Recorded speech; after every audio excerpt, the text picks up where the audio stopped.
안녕하세요. 볼로냐 라가치상 수상작가 인터뷰를 진행하게 된 최혜진 작가입니다. 이번 시간에 뵐 작가님은 거짓말 같은 이야기로 2011년에 상을 수상하신 강경수 작가님이세요.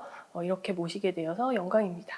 작가님께서 볼로냐 라가치상 수상하셨던 작품이 요 거짓말 같은 이야기 2011년에 수상을 하셨어요. 근데 이게 올해 10주년 특별판이 출간이 되었더라고요. 그래서 벌써 10년이 지났는데 그 지난 10년을 한번 회고해 보시면 작가님한테 어떤 의미가 있는 책일까요?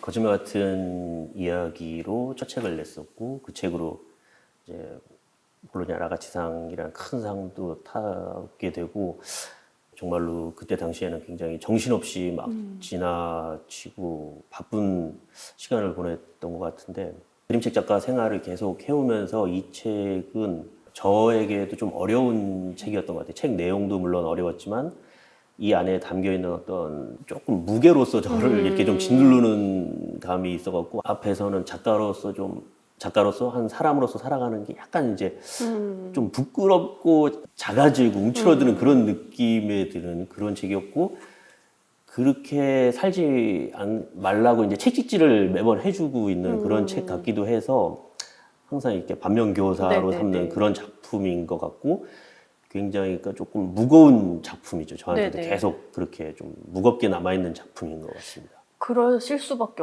없을 것 같은 게 이게 지구촌 곳곳에서 벌어지는 그 아동 인권 침해 현장을 그려낸 책이잖아요. 예. 그래서 이제 어린이 인권에 대해서 관심을 촉구하는 작품이었어서 그 인권 감수성을 길러주는 데 되게 도움이 되는 책이었어요. 그러니까 그만큼 이제 그런 사안에 대한 관심을 작가 개인으로서 계속 가져야 되지 않을까라는 부담을 느끼셨을 것 같아요.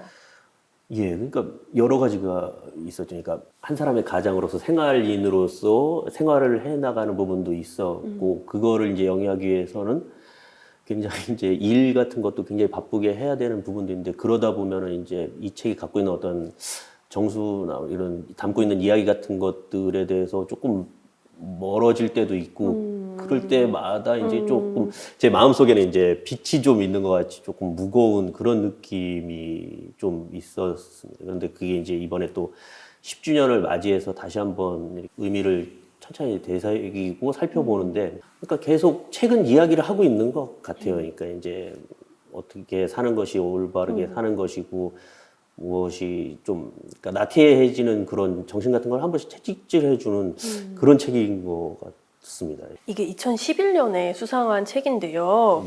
지금 물론 그때도 한국 그림책의 그 시장에 되게 좋은 작품이 많이 나오긴 했지만 지금처럼 이렇게 대단히 무르익지는 않았을 때 같거든요. 예. 근데 그 당시에 라가치상은 더 그래서 각별했을 것 같은데 수상하셨을 때 그 소식 듣고 어떤 생각하셨어요?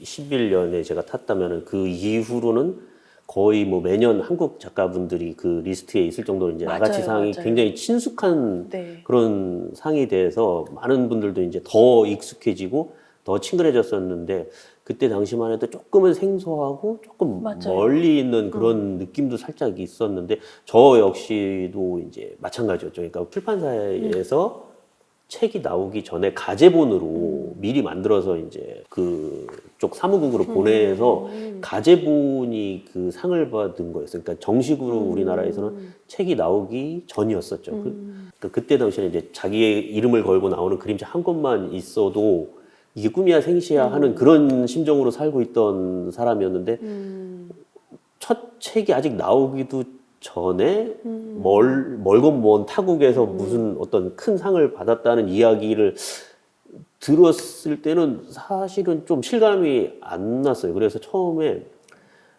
출판사에서도 정확히 얘기를 안 해줬어요. 그러니까 선생님 상을 타신 것 같아요라고 얘기를 해주시더라고요. 저는 이제 그걸 받고 일단 무조건 기쁘니까 이제 주변에다가 막 얘기를 했었는데 네네네.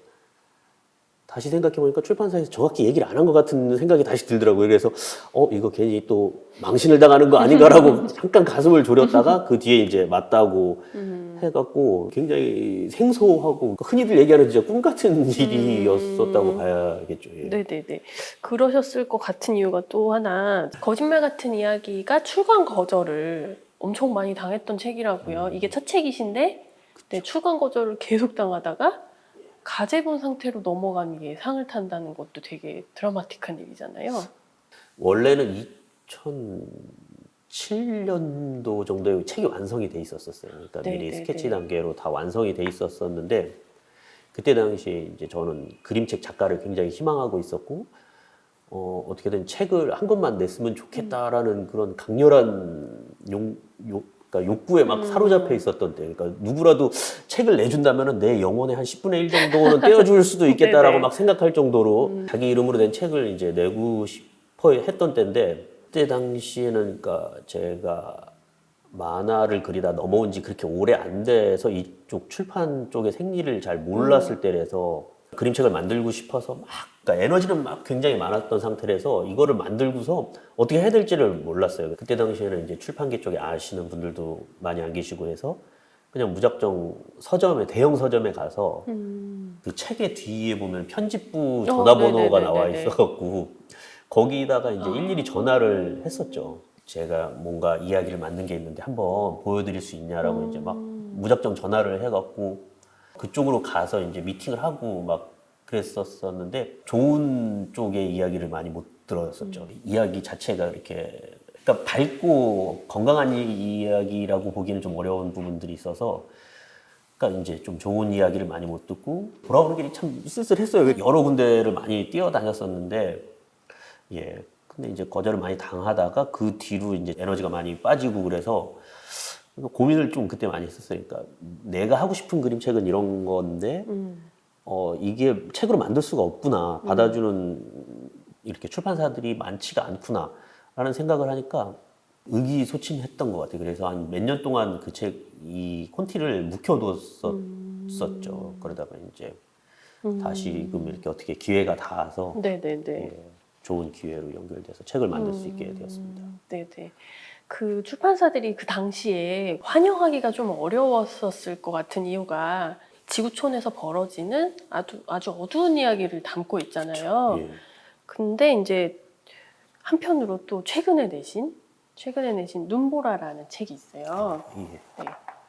요거는 이 눈보라라는 이름을 가진 북극곰이 겪는 이야기인데 이것도 사실 되게 어두운 이야기예요. 왜냐하면 기후 위기를 다루고 있거든요. 그렇죠. 그래서 이런 아동인권이나 기후 위기 같이 그냥 지구촌의 시민이라면 누구나 알아야 될 사안이지만 사실은 그 이야기를 받아들이는 게 좀 겁이 나기도 하고 너무 무겁기도 해서 마주하고 싶어하지 않는 주제들인데 이걸 이제 그림책이라는 장르에서 자꾸 풀려고 하시는 게 전 되게 흥미롭거든요. 예.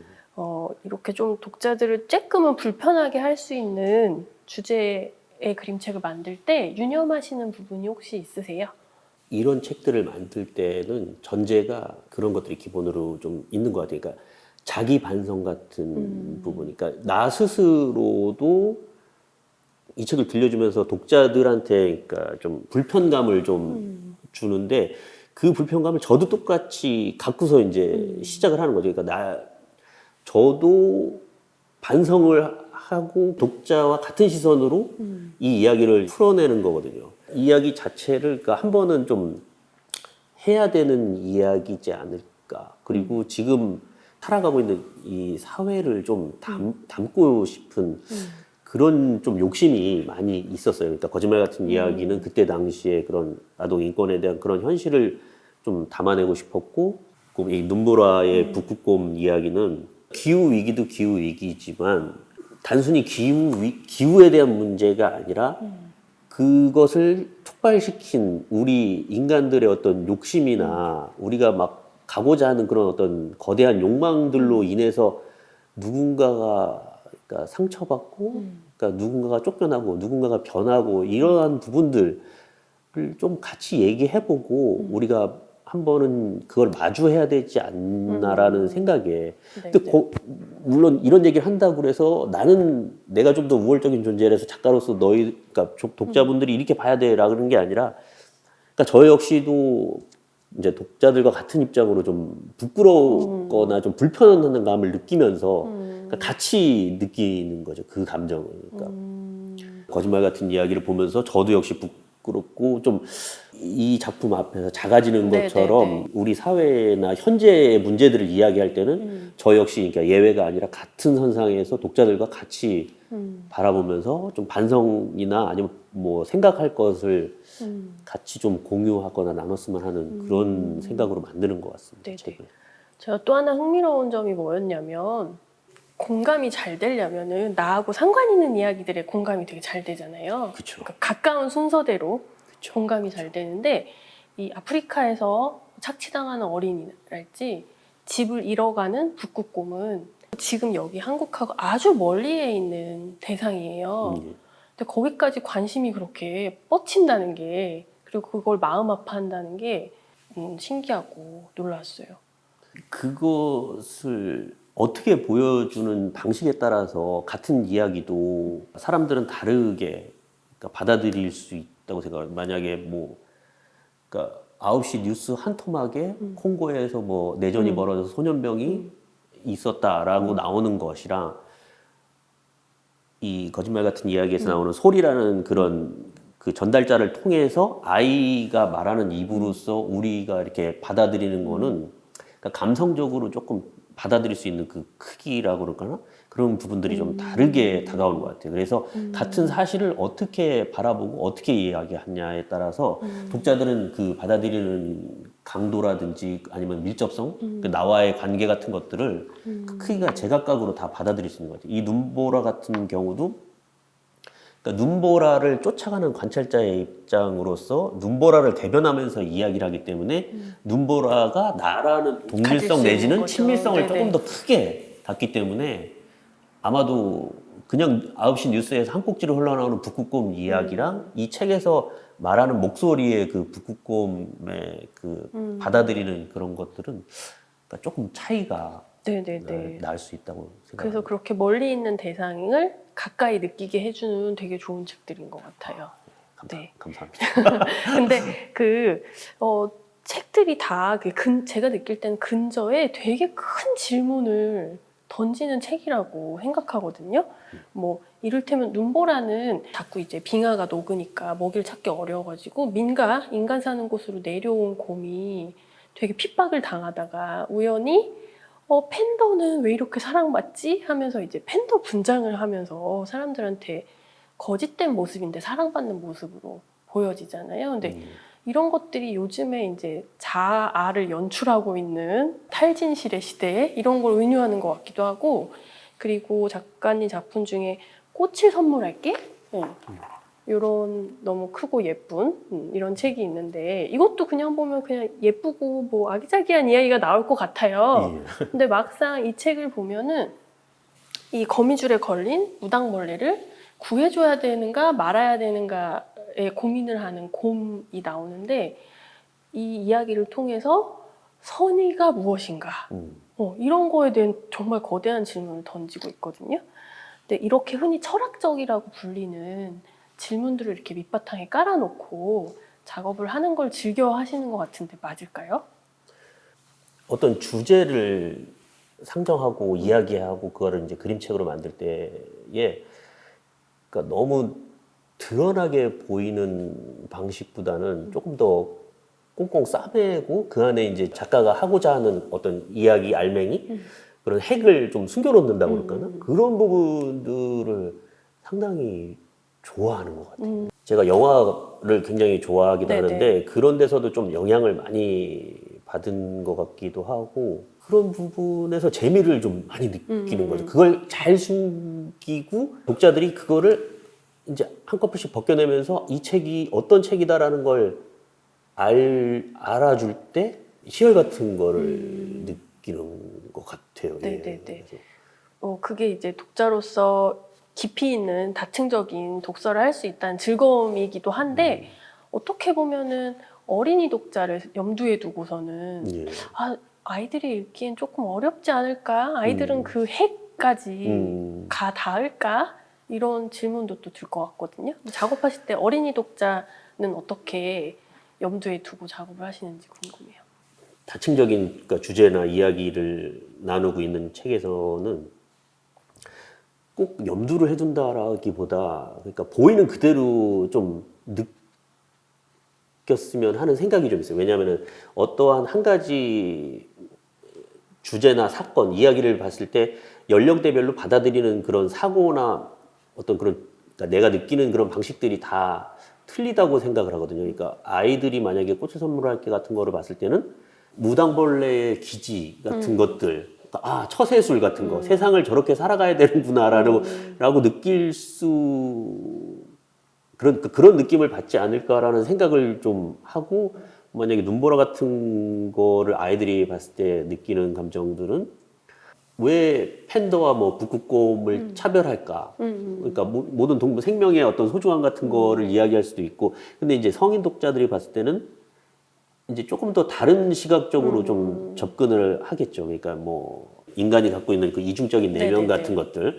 나한테 어떠한 그러니까 저 대상이 이득이 되는가 안 되는가에 따라서 바라보는 시선이나 대하는 것들이 달라진다든가, 이 연령대별로 이렇게 받아들일 수 있는 것들이 조금 다를 수 있다고 생각을 해요. 근데 만약에 이제 그렇게 생각했을 때 어린이 독자들은 덜 재미있어 할 수도 있다고는 생각을 들긴 해요. 왜냐하면 어른 독자들은 그 안에 담겨져 있는 어떤 그 유희 같은 것들 있잖아요. 그러니까 그 안에 담겨져 있는 그런 주제적인 변주라든지 어떤 유희 같은 거를 좀 즐기면서 그거를 볼 수 있을 텐데, 이제 어린이 독자들은 거기까지 도달하기는 조금 힘들 것 같으니까 그런 점에서는 책이 단순하게 보여서 일반적인 어린이 독자만을 위한 그런 완벽한 책들보다는 덜 재미있을 수 있지만, 그래도 언젠가는 보면서 이게 이런 얘기였구나라고 또 느낄 수도 있을까? 또 그런 찾는 재미들 같은 것들이 좀 있지 않을까 생각합니다. 그러면 작업하실 때 특별히 이렇게 연령을 염두에 두고 예. 작업하지 않아도 독자는 저마다 보는 걸 다 달리 해가면서 자기한테 맞는 걸 감상할 수 있다. 예. 이렇게 느끼시는 거죠. 예. 네. 근데 저는 좋은 책은 그런 책인 것 같아요. 그러니까 보는 사람마다 주제가 다 다르고 이 책이 무슨 얘기를 했다 막 서로 막 이야기가 다 다른 그런 책이 저는 그러니까 개인적으로 가장 만들고 싶은 책이긴 하더라고요. 네네. 그 과거의 한 인터뷰에서 이렇게 발언하셨어요. 그림은 별로 중요하지 않다. 스토리가 중요하다. 스토리가 90이라면 그림이 10이다. 이렇게 말씀하셨거든요. 예. 네네. 근데 작가님 책의 특징 중에 하나가 뭐냐면 이게 이렇게 세 개를 비교해놓고 보면 더 와닿을 것 같겠는데 저 코드네임까지 하고 얘기하면 더 좋을 것 같아요. 예.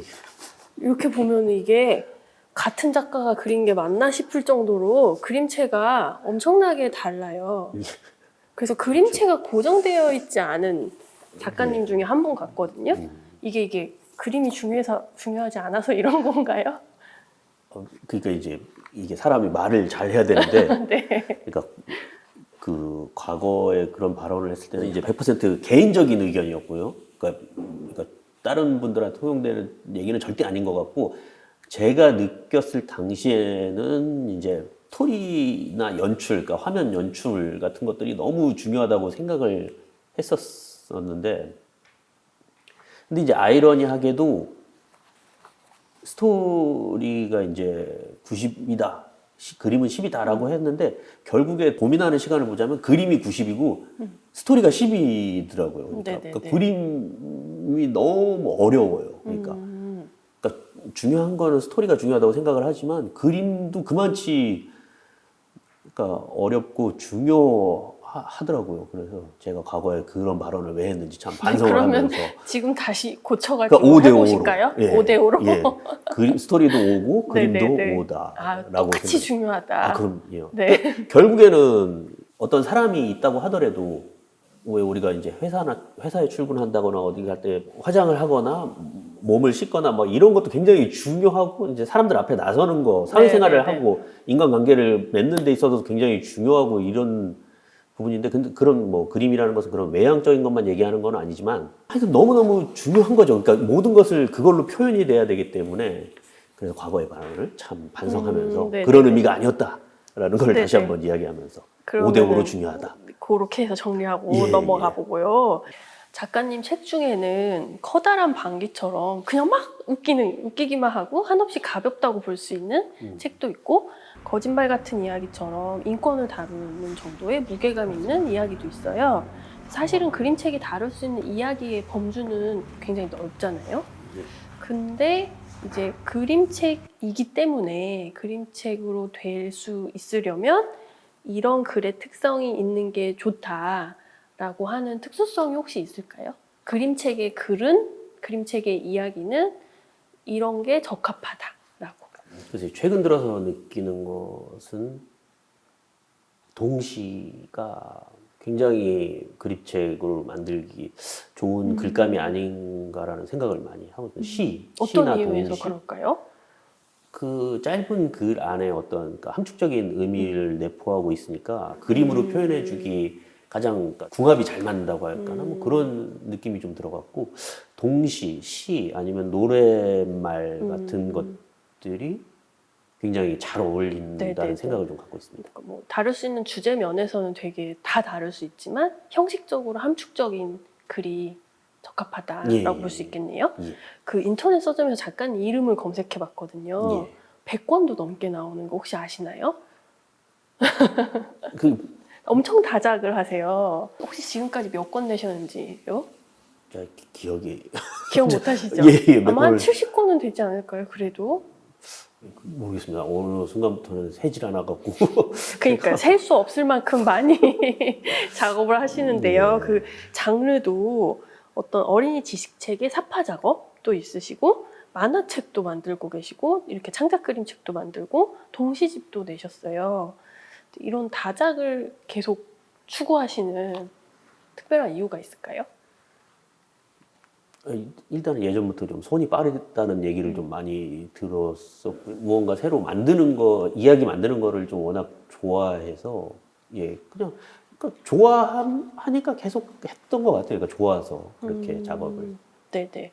그 오늘 작가님하고 제일 많이 얘기하고 싶었던 화두 중에 하나가 이 만화책하고 그림책의 비교예요. 예, 예. 왜냐하면 작가님의 작품 중에 코드네임이라는 시리즈가 있는데 어린이 독자들이 너무 사랑하고 있는 만화책이거든요. 네네. 그거를 하시면서 동시에 중간중간 이제 창작 그림책도 내고 계시는 거예요. 예. 근데 이제 둘 다 글과 그림이 있고, 음. 네. 이 서사를 가진 장르라는 점이 비슷해 보이는데 그 장르의 차이가 뭘까요? 정확하게. 페이지 페이지 수? 예, 페이지 수의 차이. 그러니까 예전 같으면은 그 차이를 굉장히 갭을 크게 봤을 텐데 계속 어린이 책이라든지 아니면 창작 쪽을 계속 하면서 저한테는 같게 느껴지더라고요. 그러니까 그게 그림책이건 동시건 아니면 어린이 그러니까 동화책이건 아니면 코드네임 같은 그런 그래픽 노블적인 스타일의 책이건 지금은 같게 느껴져요. 그걸 창작하는 어느 정도 분량의 어떤 장르다라는 거를 인지하고서 작업을 하면은 그렇게 다르진 않다고 생각이 들더라고요. 근데 거대한 창작의 덩어리 한 덩어리의 갈래 같은 느낌이지. 그러니까 비슷하게 느껴져요. 저는 그거 만드는 데 있어서. 네네네. 예. 작가님은 이제 만드실 때는 그렇게 느끼면서 만드실 수 있을 것 같아요. 근데 이제 그 창작물이 도서 시장에서 유통되려면 어쨌든 카테고리로 이렇게 보내져야 되잖아요. 그쵸. 예. 그럴 때 이 책은 어떤 카테고리일까? 이런 질문을 또 하게 되니까 이 각 그 장르의 특징에 대해서 자꾸 생각하게 되는 면이 있는 것 같아요. 근데 어쨌든 작가님한테는 만화책은 두꺼운제. 그러니까 조금 더 네. 재밌고 네. 신나고 활기차고 아. 활극이 있어야 되고 네. 그러니까 조금 더 에너지가 막 통통 튀는 느낌이어야 된다는 네. 게 있고 네. 그림책 같은 경우에는 나의 또 다른 어떤 이면 같은 것들이죠. 세계화의 어두운 면이라든지 아니면 각 사회 문제라든지 그런 거를 또 이야기할 수도 있고 또 다른 안에서는 뭐 커다란 방귀처럼 마냥 웃기기만 한 그런 얘기를 뭐 할 수도 있고 그러니까 그런 약간 갈래길은 있는 것 같아요. 그러니까 근데 이제 그거를 보자면은 그러니까 어차피 창작이라는 거는 그러니까 비슷비슷하다.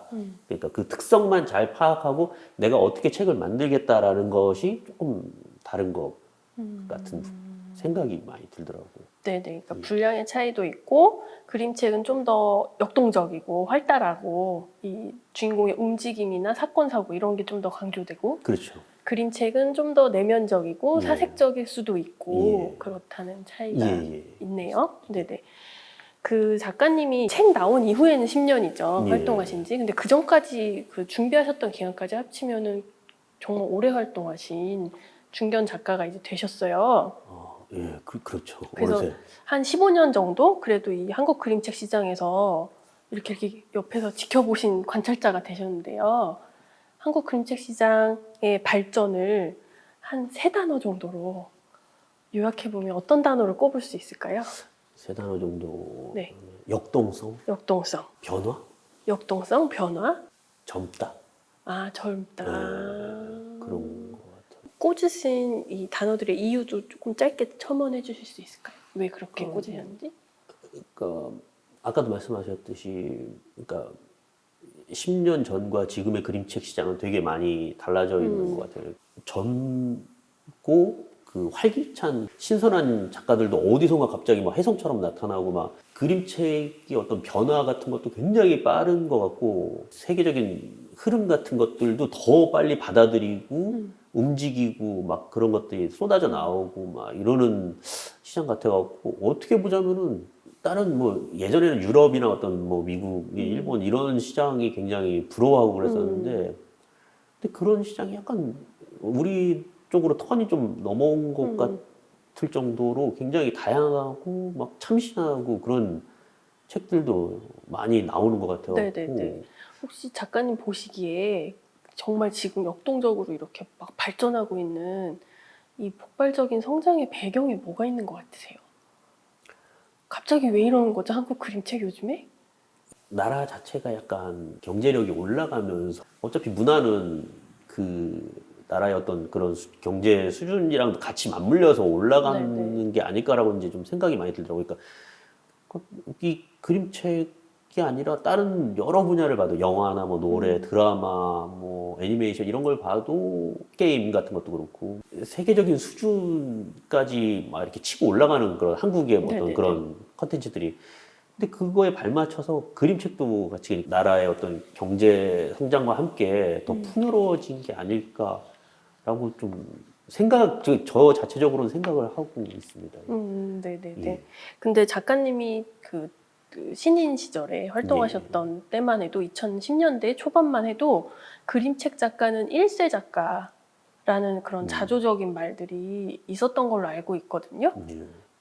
그리고 뭐 지금도 그렇게 풍요로운 시장은 아니지만 그때는 더더군다나 그림책 작가가 생계를 유지하는 게 너무 어려웠고 그런 걸로 알고 있는데 이 변화된 그 현실이 좀 체감이 되세요?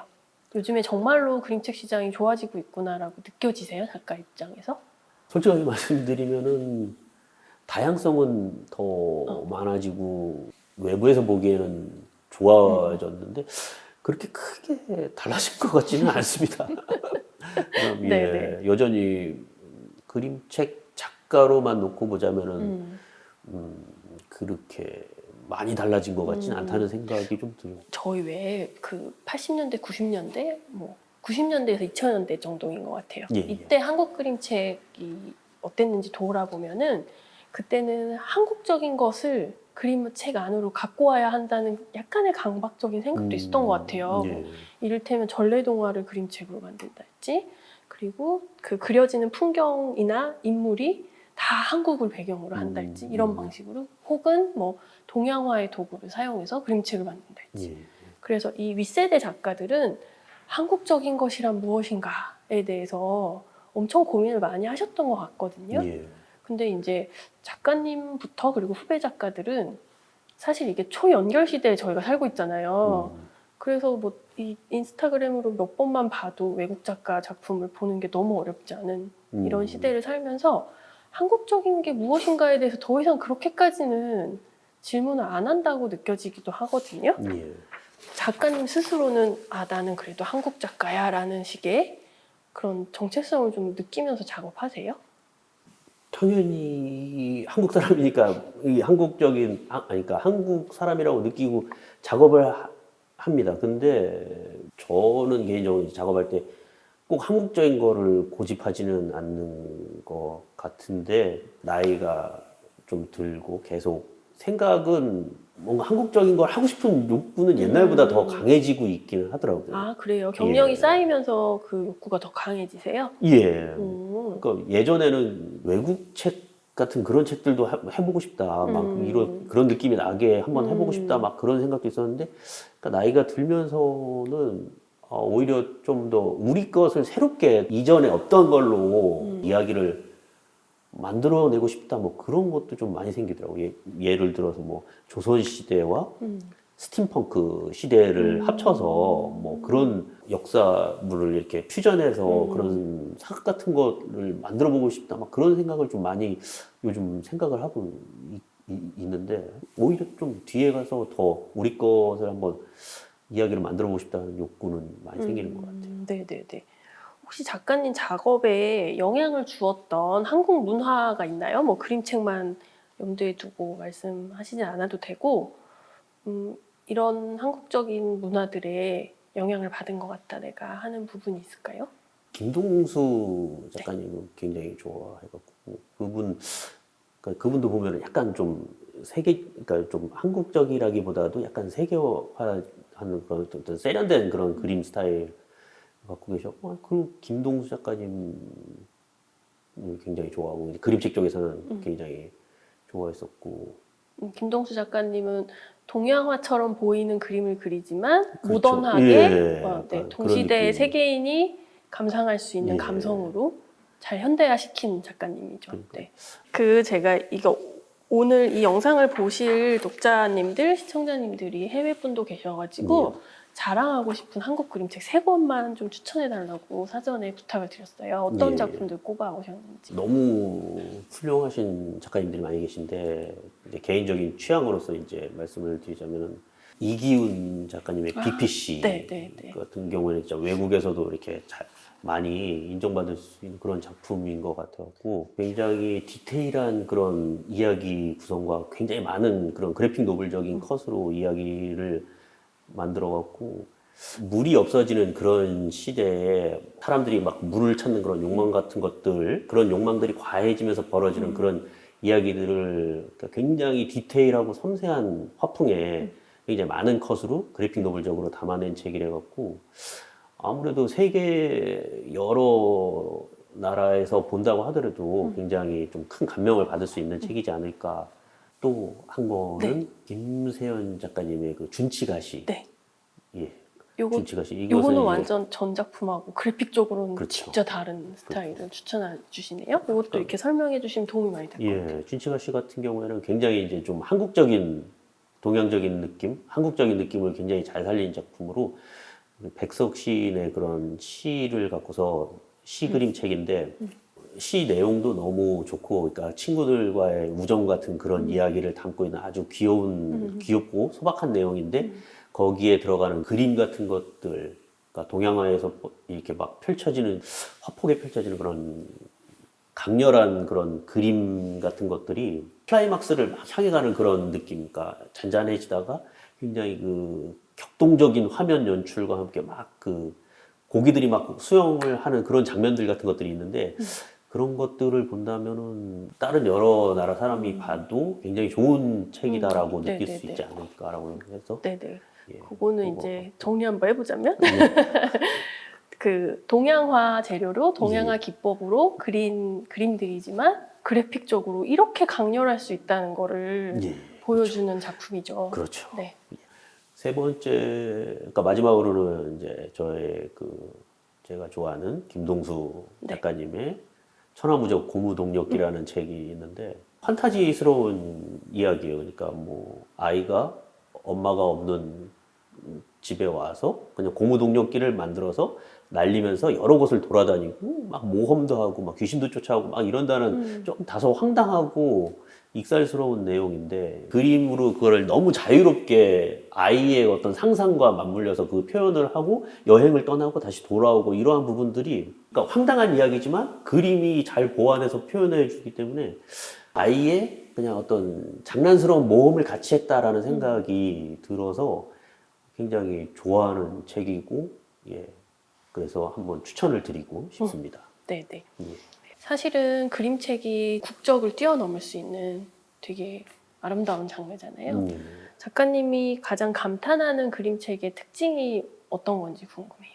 모든 요소들이 맞아 떨어지는 책을 볼 때 좀 감탄을 하는 것 같아요. 그러니까 영화적 연출 같은 거를 좋아하기 때문에 그런 식의 어떤 수사 같은 것들이 그러니까 차근차근 맞아서 이렇게 딱 결론에 와닿는 그런 책들. 예를 들어 외국 책이긴 하지만 뭐 괴물들이 사는 나라 같은 거 아니면은 존 버닝의 백그런 뭐 셸리아 물가에 가지만 그런 식의 어떤 그러니까 앞뒤가 탁탁탁탁 맞아가면서 결국엔 결론에 도달하는 그런 부분들을 봤을 때 감탄을 하게 되고 그러니까 좋아하는 것 같습니다. 그림책이 가지고 있는 여러 가지 작가 입장에서 연출할 수 있는 여러 가지 요소들이 있잖아요. 예. 뭐 표지도 있고 예. 면지도 있고 이 그림의 크기랄지 종이가 넘어가는 속도 뭐 이런 것들을 다 잘 고려하고 설계해서 한 방향으로 가고 있는 책을 볼 때 그렇게 느끼시는 거죠? 그런 것 같습니다. 네. 말씀을 듣고 보니까. 예. 그림책이라는 장르의 특징이 작가가 책의 물성적인 부분까지 모두 창작의 일부로 고려하는 유일무이한 장르라고 저는 생각하거든요. 이를테면 만화책의 작가님들이 판형이나 표지의 후가공이나 가름끈을 넣을지 말지나 이런 것까지는 고민을 안 하시는데 그림책에서는 이 모든 것이 이야기에 참여하는 요소로 사용될 수 있다는 점이 이 장르의 특징 같아요. 예. 그래서 이렇게 말씀해 주신 것이 의미 있다고 생각해서 한번 짚어봤습니다. 그런 것 같네요. 네. 오늘 강경수 작가님과의 인터뷰를 통해서 그림책 장르가 가진 여러 가지 특징과 매력에 대해서 한 번씩 짚어봤던 시간이었던 것 같습니다. 인터뷰 해주신 작가님께 너무 감사드리고 시청해주셔서 고맙습니다. 예, 오늘 최혜진 작가님과 함께 그림책에 대해서 여러 가지 이야기를 나눴는데, 예, 저도 몰랐던 이야기들을 다시 상기하게 되고 여러 가지로 뜻깊고 의미 있는 시간이었습니다. 예, 즐겁게 시청해 주시길 바랍니다.